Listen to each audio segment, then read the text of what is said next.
ہدایت کے پھول کے سامعین کرام، السلام علیکم۔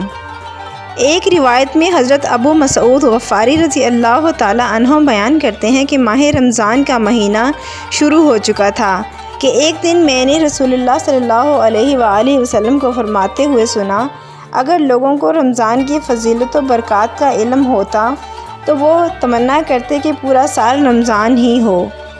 ماہ مبارک کو حدیث پاک میں تمام مہینوں کا سردار کے لقب سے نوازا گیا ہے۔ یہ وہ مہینہ ہے جس کے تمام دن، تمام لمحے سب سے بہتر اور ایک ایک سیکنڈ بہت قیمتی ہے۔ رمضان المبارک دراصل قرآن کا مہینہ ہے۔ اس ماہ کریم میں آسمانی کتابوں کا نزول بھی ہوا۔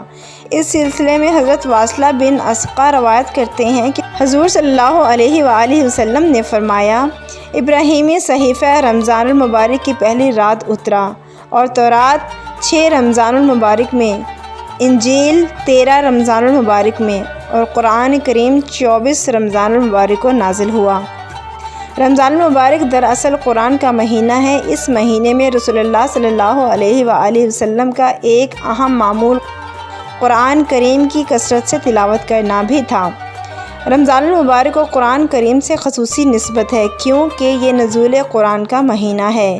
جس طرح دوسری نیکیوں کا اجر اس ماہ میں 70 گنا ہو جاتا ہے، اسی طرح قرآن کریم کی تلاوت کا بھی اجر بڑھ جاتا ہے۔ اگر عام دنوں میں قرآن کریم کی ایک حرف کی تلاوت پر 10 نیکیاں ملتی ہیں تو رمضان الکریم میں 70 گنا اضافہ کے ساتھ ایک حرف پر 700 نیکیاں نامہ اعمال میں درج ہوں گی۔